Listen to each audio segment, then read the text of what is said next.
So, hey everyone, it looks like we still have people joining, but I guess we can start and just repeat some of the things once more people join. My name is Dennis. I lead the developer experience team at Tenament. This is the second Starport community call. And with us today, we have many of the people behind Starport from the developer experience team. I'm not going to name everyone. People introduce themselves once they kind of have their demos. But yeah, we also have EchoDev, Michelle from marketing. And yeah, welcome everyone. So I'm going to share my screen right now to give like a quick update on what we've been up to recently. And yeah, Michelle, can you please let me share my screen?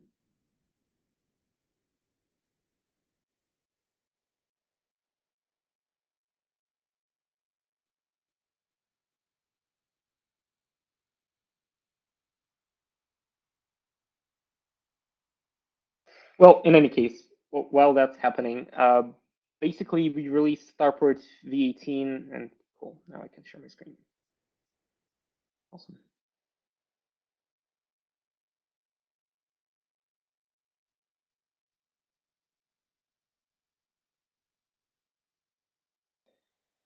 So what happened in the past couple of months? We released Starport V18 with a bunch of new features. Most of them are related to scaffolding.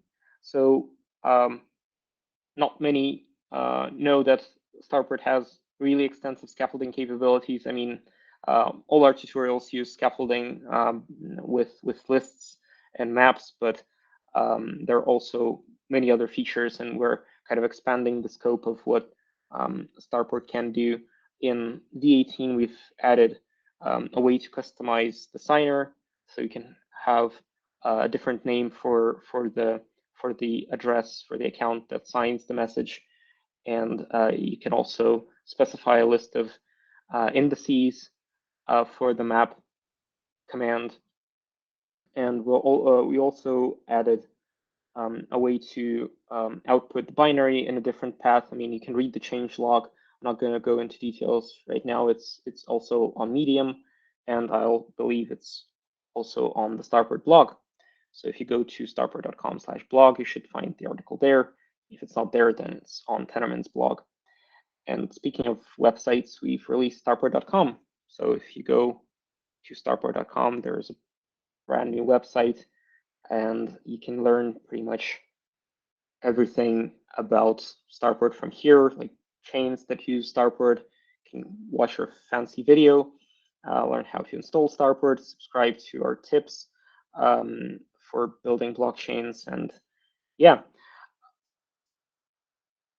The next thing is we have a Discord server. So this is the place to ask questions and generally interact with us as developers. I mean, it is the place to go if you have any questions or ideas, if you want to talk through a particular problem, or if you want to discuss future features of Starport. So please welcome, everyone's welcome to the Starport Discord. So the link is on the website. In the next version, we actually have it more prominently displayed at the top. But right now, if you scroll down to full development support, you can click on developer chat and access Discord.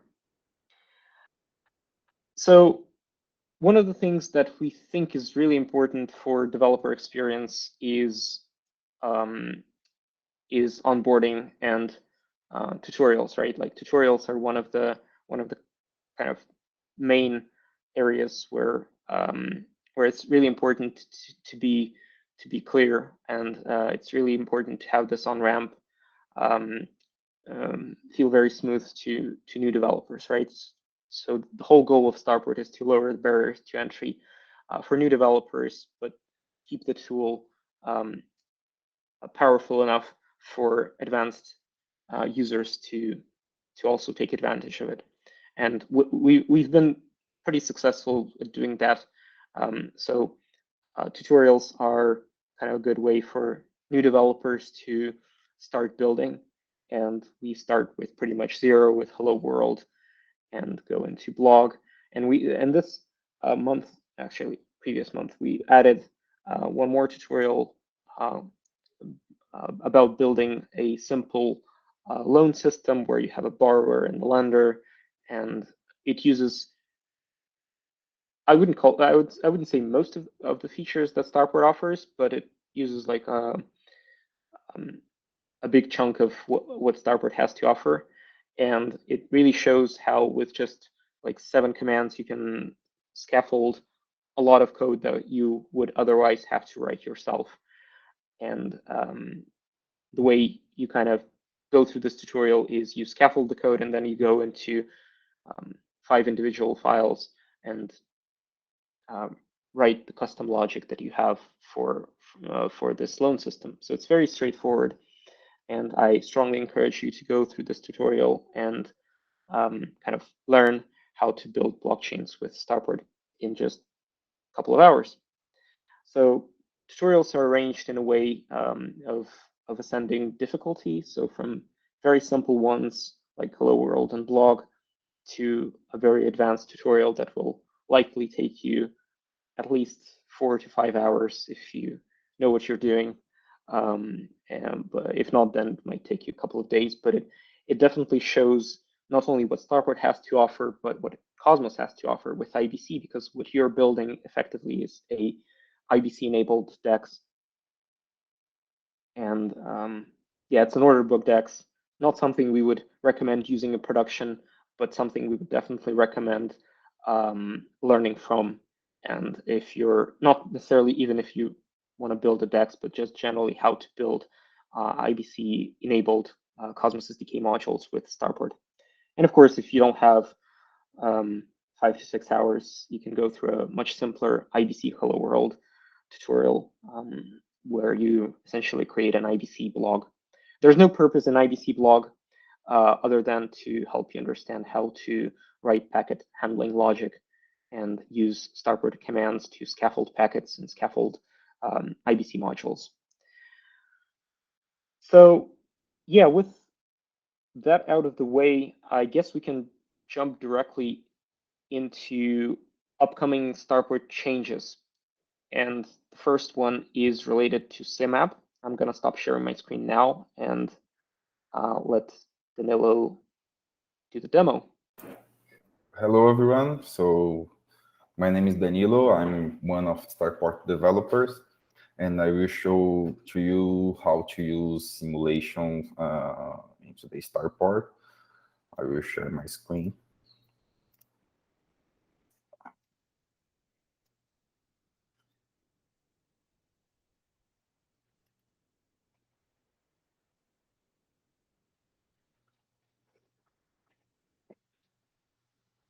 So that's it. I already scaffold chain for don't take too much time. So first thing, the simulation can help us to test different scenarios. So we can simulate a running chain, and we can simulate all scenarios like message blocks and different accounts.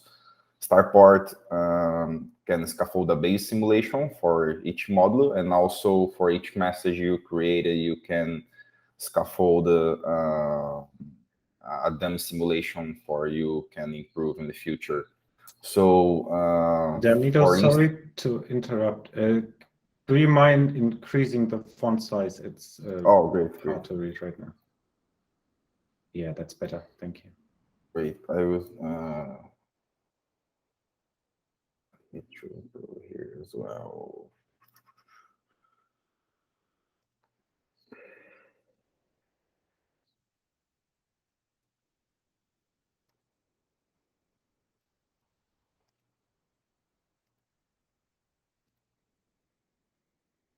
I think I changed on the size of the.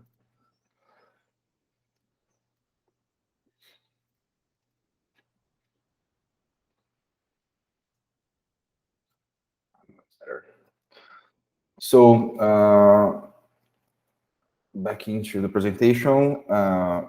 So if you scaffold a new type of message, we will create like a CRUD, like with create, update, and delete message for a list, or also you're trying to scaffold a new message, a single message. Every time you do it, Starport will scaffold for you the simulation methods as well. So I have an example here. I scaffold a new chain from the scratch. So every time you scaffold a new chain, you have the simulation manager instantiate into the app, sorry, the simulation manager. And also this will be created for you automatically, for you can run the simulations. So here we have the default module called Mars. Here, the default module called Mars. And also I scaffolded a list type called user. So if you check here, we have this method, this class. So this is the place I will register our interface. Data Starport do is automatically for you. So each new message, I will show an empty one. So Venus is a module without each message. So if you check, we have the default boilerplate to register the message. And also we have here a simulation folder empty for now.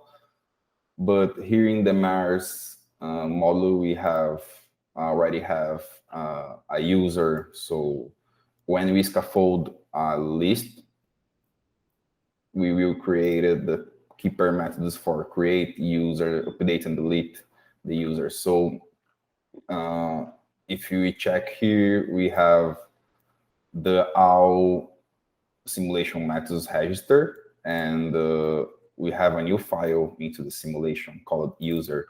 And this file will have the three methods for implement the simulation. So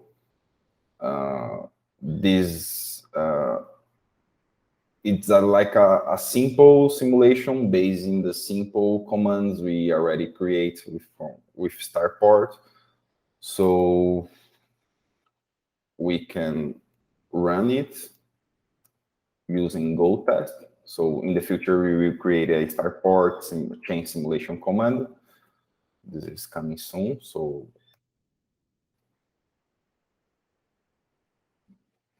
I will run the simulation here. I don't know, maybe my output's not working because my font's too big. I will keep this running here, and we can check the list output later. But we can also, if you are using Golang, you can also run the simulation from here. So for each new message, so here, it's fading for some reason. I have another chain here.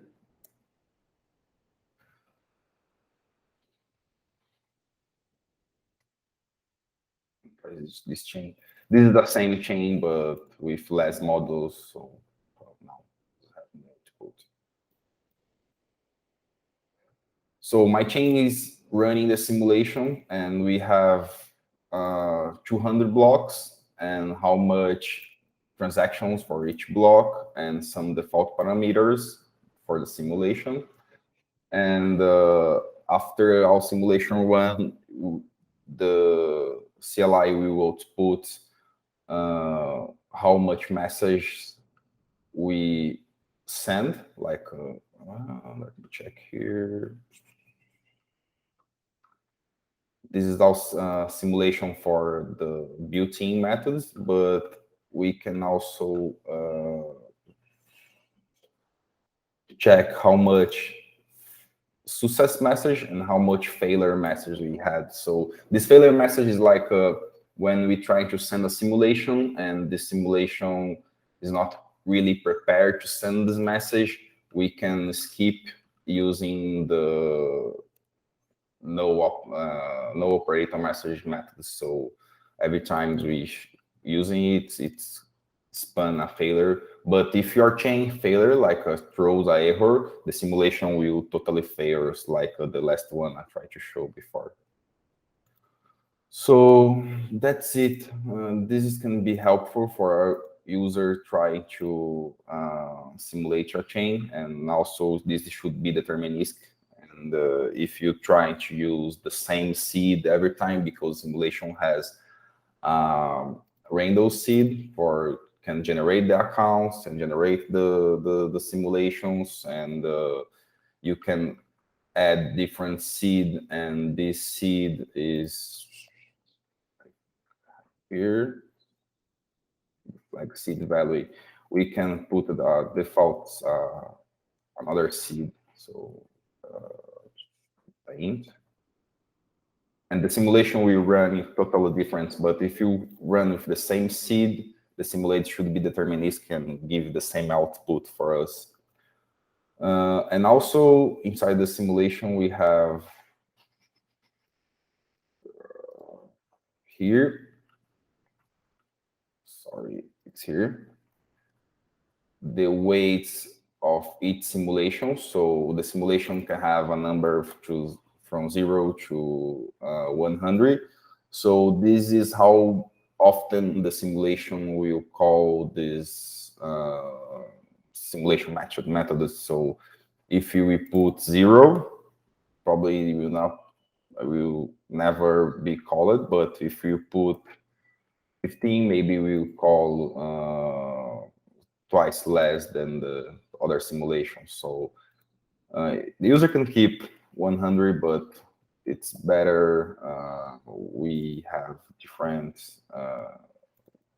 weights for you can have a better situations and better case for simulate your chain. So that's it.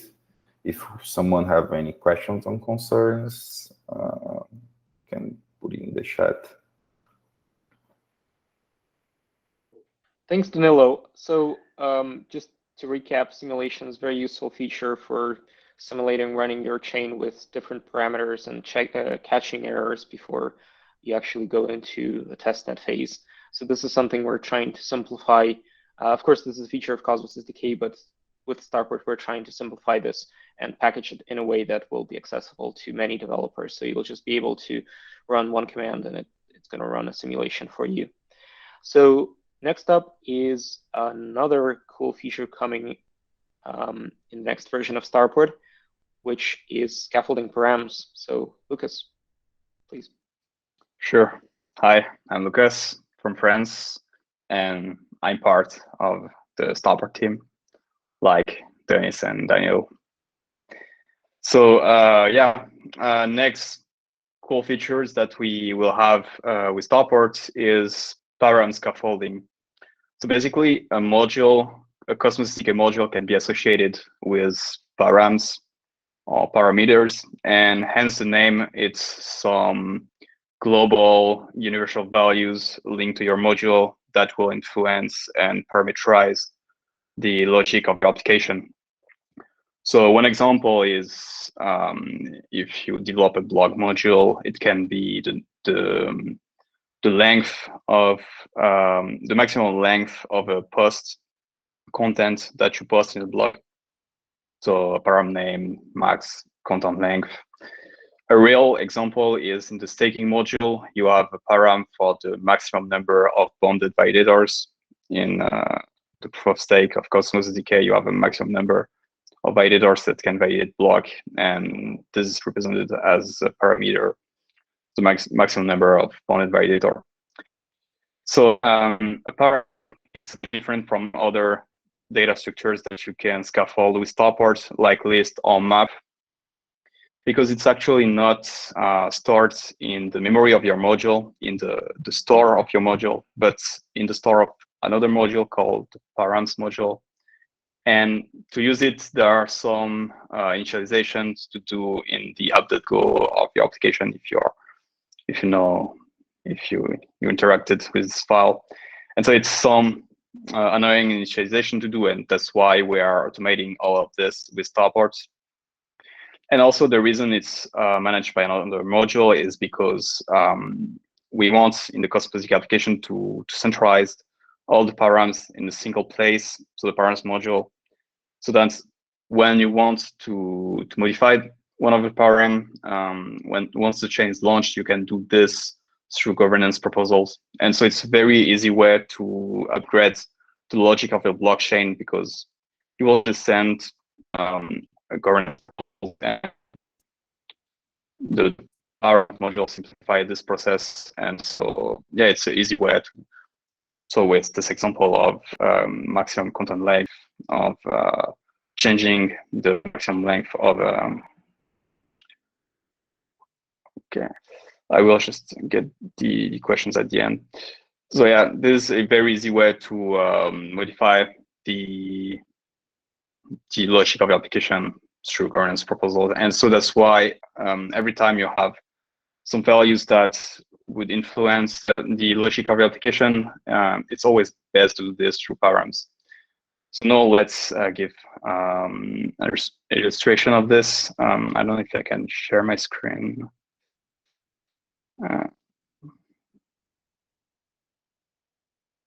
Am I able to share my screen? Okay.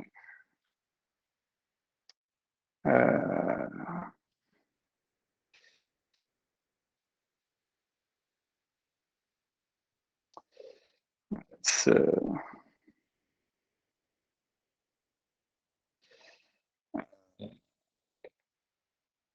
can't do this through Brave, I think. I need to reconnect, I think. Sorry, I will just reconnect very quickly.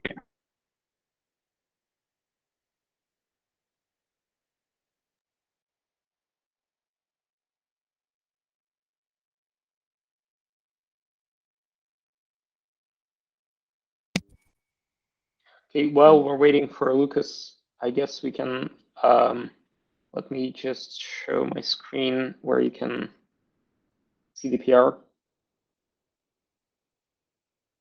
And there's some illustrations there. This.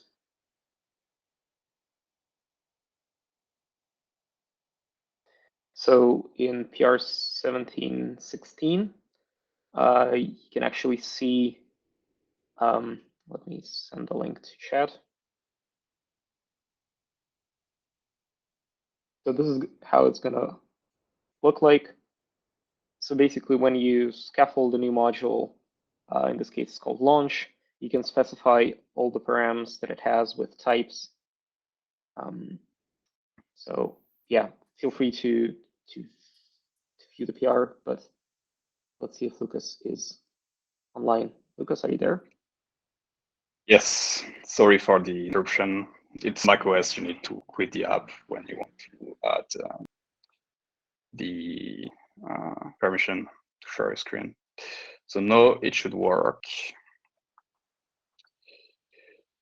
So that side, this feature is very straightforward.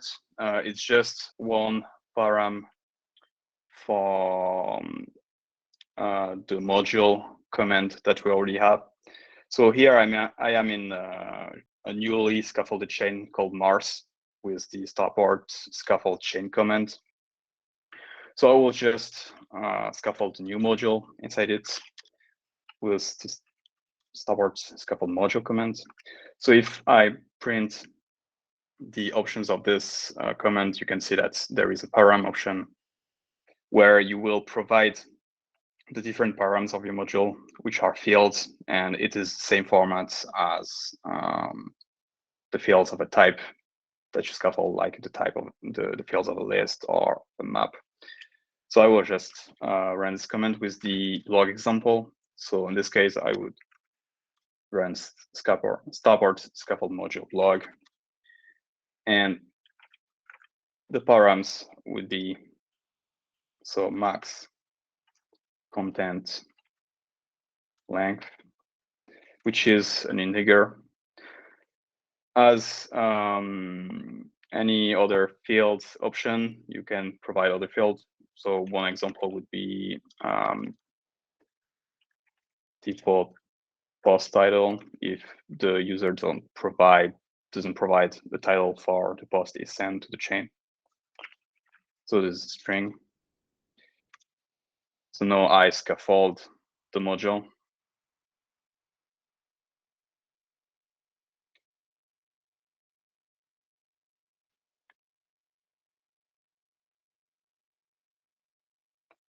Should be done soon. So the module has been scaffolded. So since we have this feature, there are 3 main new files created with the Starport scaffold module command, which is params. I will just show in the code the IDE here. So we have 3 main param files that have been created. One is a params file in the proto files. One is in the keeper files of the module, and the other one is in the types.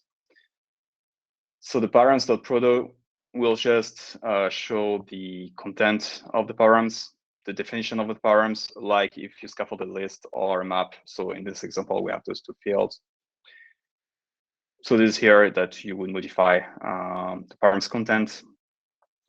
The keeper is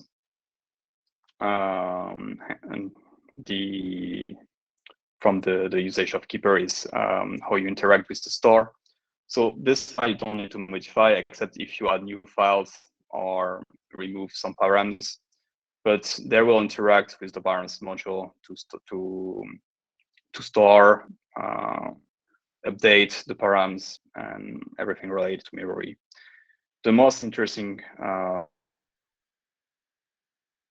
in the types, because this is the one you will do some customization because we can't automate everything.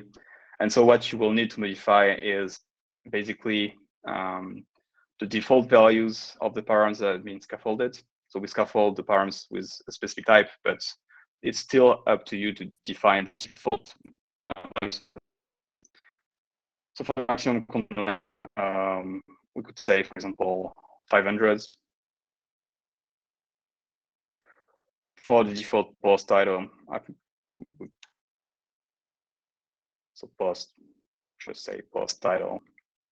And so this will be the initial parent state of your module. Then another thing you would consider customizing is the validation, some validation methods for your params. So params can be modified through governance proposals, but you can still define on-chain rules that the param values must verify. And so, for example, you can specify a maximum length for the content that can't be never reached, even through governance proposals. So for example, if I just check if this value, so if this value is more than 1000, then you just return a new errors. And so you will never be able to modify this param and make it greater than this value, except if you modify the code and then send a proposal to upgrade the code base of the chain, but it's much more complicated than just updating the params. So here we'll not define any rules. So I think we can just do this, it's okay. So yeah, that's the params. And then when you define new logic, like for example, if you define a new message,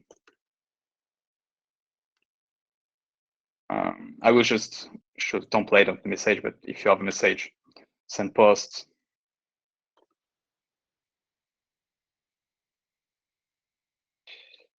Yeah. block module. So since we have the keeper methods to access the params here, we can easily add logic in the message handler to verify if some values are accepted. For example, here, the basic thing would be you need to wait because the proto is not built. So we would check that the length of this message is not more than the value we define for the params of the max content length. So here.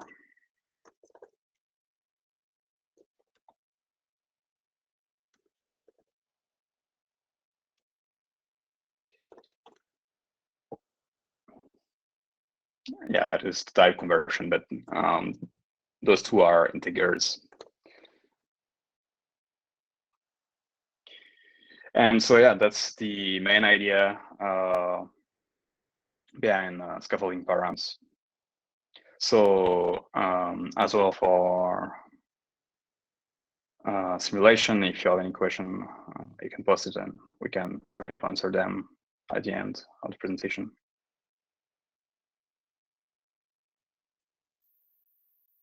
Thanks, Lucas. I think like most modules are probably going to be using params, and the easier we make it to scaffold modules with params already there, the easier it is for developers to actually build more complex modules. Cool. So the next upcoming feature is more types for scaffolding. Ilker. Hello everyone, I am Kar from the DevX team. I'm helping to build Starport CLI. And let me share a tab with you. So I mean, this is a pretty basic but also useful feature. So, okay, not this one. Actually, I should share the other one. I have a Git pod. All right. So as you, okay, I think you see my screen now. Okay, nice. Okay, so as you know, we have a Starport scaffold command to scaffold the chain, scaffold the model, and scaffold some other bunch of useful stuff. For example, when you scaffold your chain, after you can use one of the list, map, single type, message, and query command to add more functionality to your existing chain. Actually, you add a new type for your chain, and to be precise, you add a new type to your model in your chain. And okay, so for example, let's start with the list command. Actually, this feature applies to all of them. Before we had, so when you scaffold the type, let's say you are scaffolding users, a list of users. So previously we had this option in your fields where you can define a type for your field in your user type, and now we also support array of strings. So we basically now support arrays for your basic types, and you have different ways of defining this. You can either, I mean, this is a syntax for defining a type. You can either put array dots, or you can just say strings, and it will also indicate that you want to scaffold an array for your type. And yeah, let's see this in action. When we run this command, we'll basically create a user's type. I should actually use a user here without the s, but yeah, you'll see a user's type, and you'll see a name field with string type, and also location history field with an array of strings. And when we run this command, you see these are the modified files. And let's take a look at the first modified file on the proto. So let's see. We have, for example, Genesis, and Genesis is using a users list, and users list comes from users.proto. And as you see, we now, next to the name field, we now have a repeated string field for location history. And this is what we meant to actually scaffold in the first place, which is very good. And you'll also see all other these generated files for your type. Pretty basic stuff. This is what we had before already, but now we support arrays. And also, to just demonstrate to you guys, we also support, let's use the list again. Let's say blog,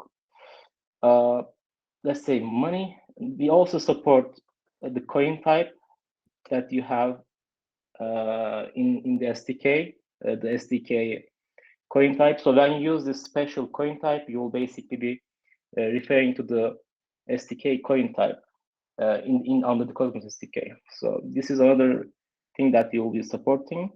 And of course, you can, I'm just going to cancel this, and you can also use coins, or you can use array.coin to scaffold a list of coins. And yeah, we'll be basically publishing a documentation soon about this syntax for your field when you use it. About how to use the syntax when you use the scaffolding commands. But basically, just to give a quick info, we basically support this for all the basic types, including ints, unsigned integers, strings, and this new coin type.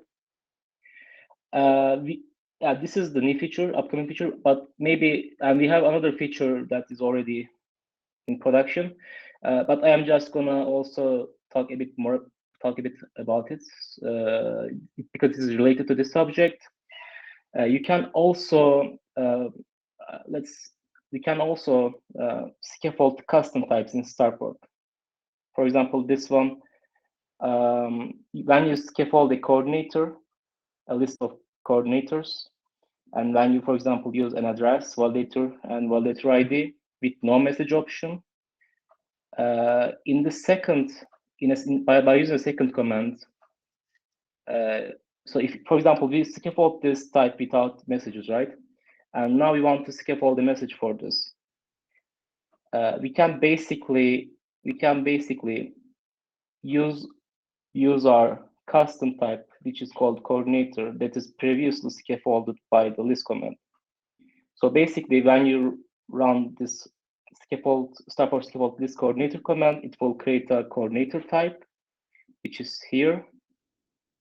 But we scaffolded this one without no messages, and now you can just scaffold messages for this custom type in your chain by just setting the type for your field to that type.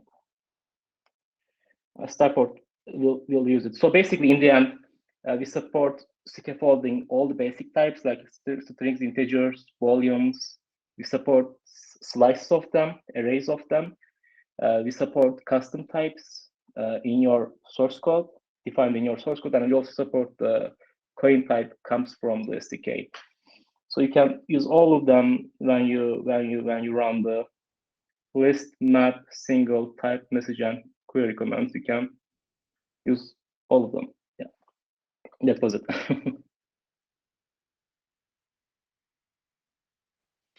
Thanks so much for the presentation. I really like how Starport has all these scaffolding commands that lets you create like a whole app almost right now, model the app with just a few commands.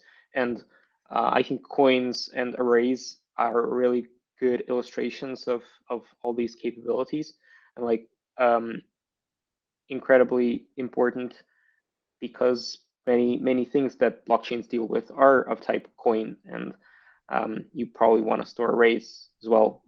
So previously you had to kind of modify many of the things manually, and now you can really use Starport as a tool for modeling your application pretty precisely with just a few commands. I would like to take a break right now and ask if there are any questions. If you do have any questions, feel free to use the raise hand feature of Google Meet, and we will unmute you. And yeah, Any questions so far? I mean, it doesn't have to be about things that we've talked or we've demoed, just generally. Any questions? Yes, Raul? Sorry, wait a sec. We can, let's unmute you first. Michelle, if you can. I think Raul has to unmute himself, no?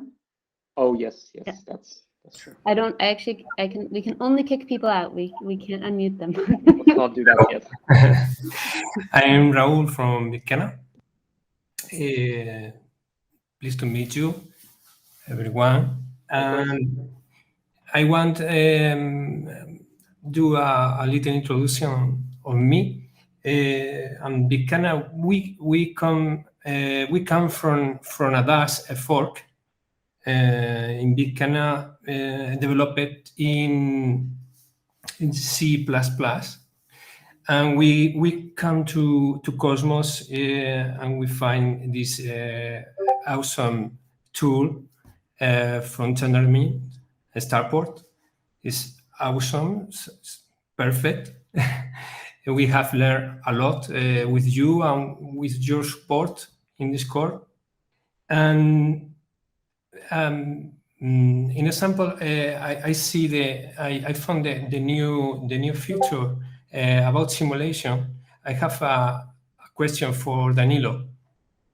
It's a very interesting feature to test, and we can test the behavior of the chain, if I understand correctly. Yeah. But this morning, I produced a new code, and I found that the code of the simulation is inside. For the production for the production environment, I find that I can separate the simulation code. It's possible. It's easy to split this code.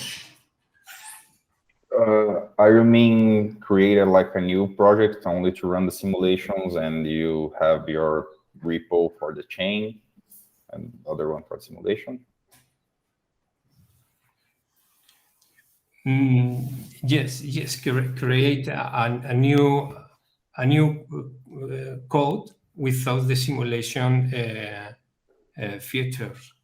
Or do you understand me? Yes. I'm checking the code now, but I think we have this possibility. Maybe you need to export some stuff into your chain and create a different repo, but you need to have the simulation manager into your app.go and some stuff into your chain for you can handle the simulation. But I think it's possible you can call the simapp repo. Maybe you need to do some changes. Maybe you need to expose the simulation manager into the app.go, and you can run it in different repo. But running into the same repo can be good for you to have like a CI to run the simulation each time you make a new PR or a new thing, can be helpful. And but it's possible. I don't have 100% sure. I need to make some tests here, but should be possible. Yeah, I think the way to separate the simulation function from the whole application. Yeah, then we can comment and uncomment in a sample, because it's a interesting new feature. But yes, I think this issue.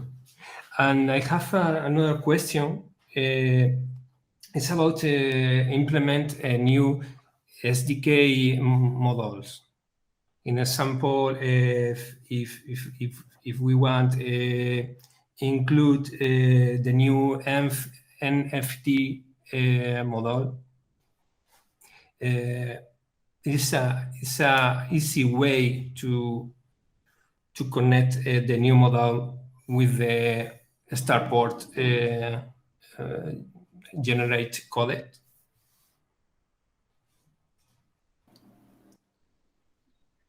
Do you understand me? Yeah, I guess So- I can take this. Yeah, Go ahead, but- Lucas. No, I was just No, I saying that. Go ahead. Sorry, I'm not English. No, I think we all Me as got the well. question. It's just we're just fighting over who's going to answer it.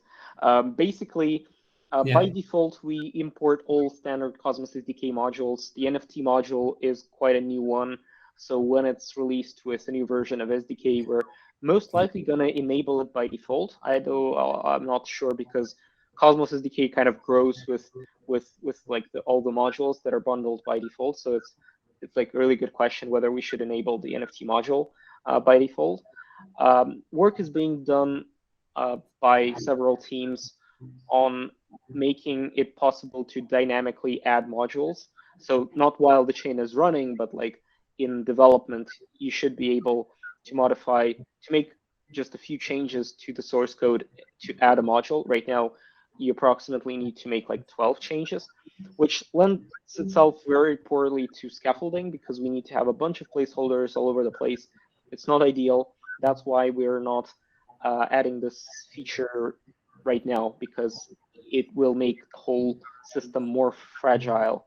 So it's not really worth it right now. But as soon as Cosmos SDK is kind of redesigned with modules in mind, it should become much easier. I don't know, Lucas, have any additions to this? Okay, no more question. You answered it good. Thanks.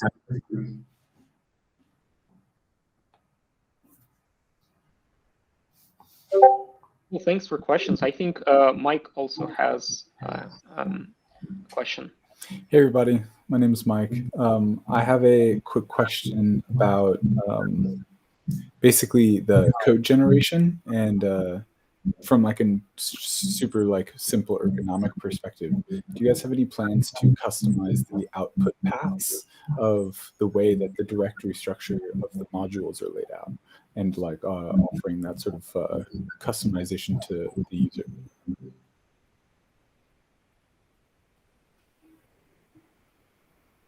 That question should be for me. So you mean the output directory? So for example, in the config YAML, you can actually choose where to output the generated files, but that would be a single line of configuration to just only change the single directory name. But you can also customize the directory names for models, but it is not in the config YAML, but you can do it by programmatically.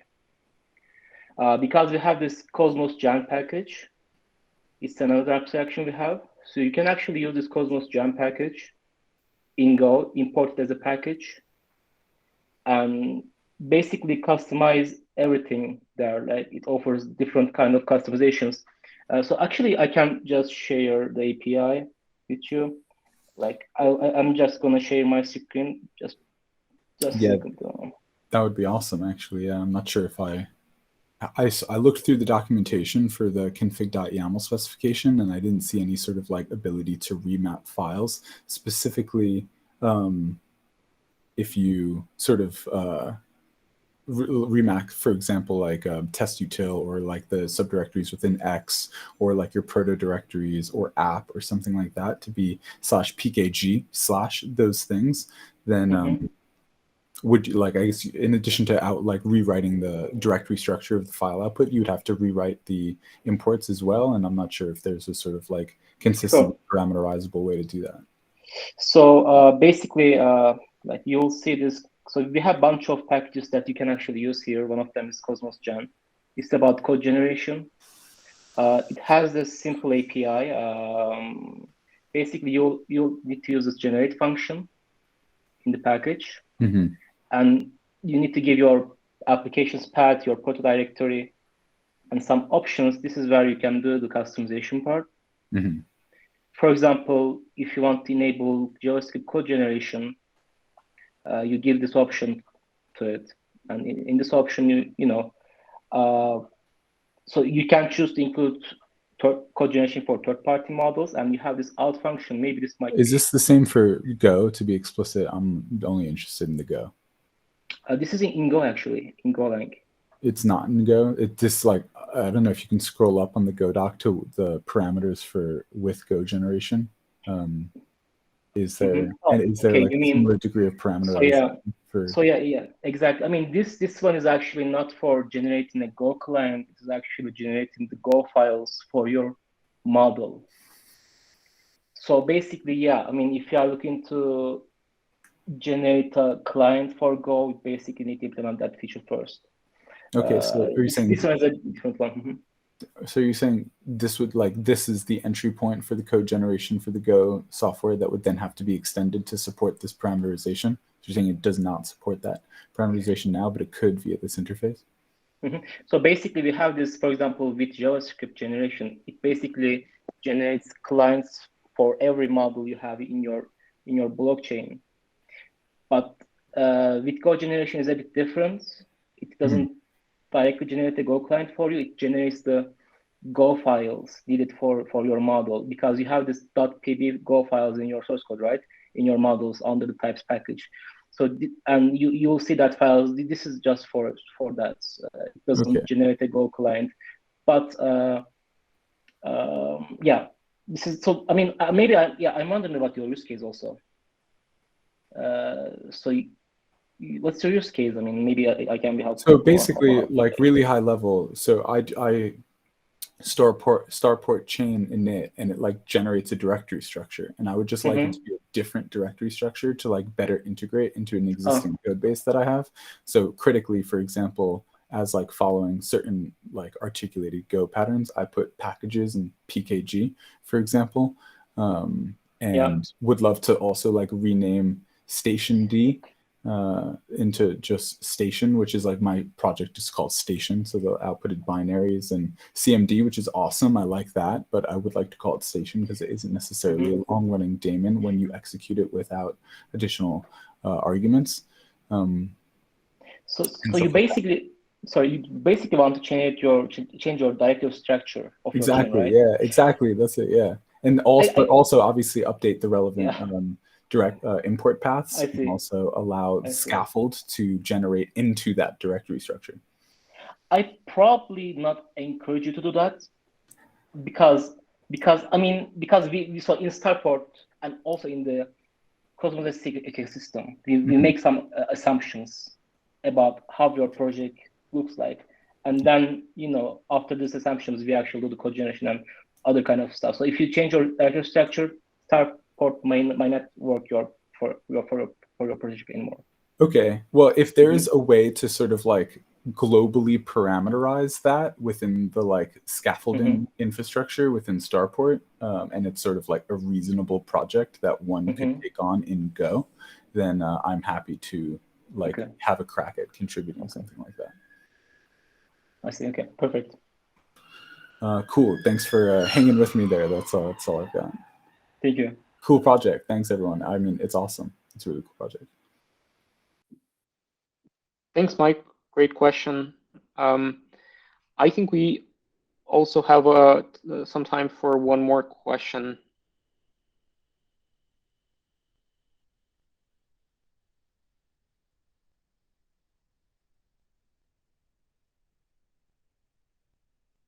Okay, while we're waiting, I mean, we're coming to an end of the hour, which is almost perfect. Let me just see some other features that we're working on right now. Like we're actively working on Dart code generation and a Flutter mobile template. So in the next version, most likely you'll be able to scaffold a Flutter application for your blockchain, and it's going to have the basic functionality for sending tokens, viewing a list of transactions, viewing balances, and will be like a good start for your application-specific blockchain application. That sounded weird, but basically, yeah. Right now, you still need to write quite a lot of code to get your mobile app up and running, and we're trying to simplify that.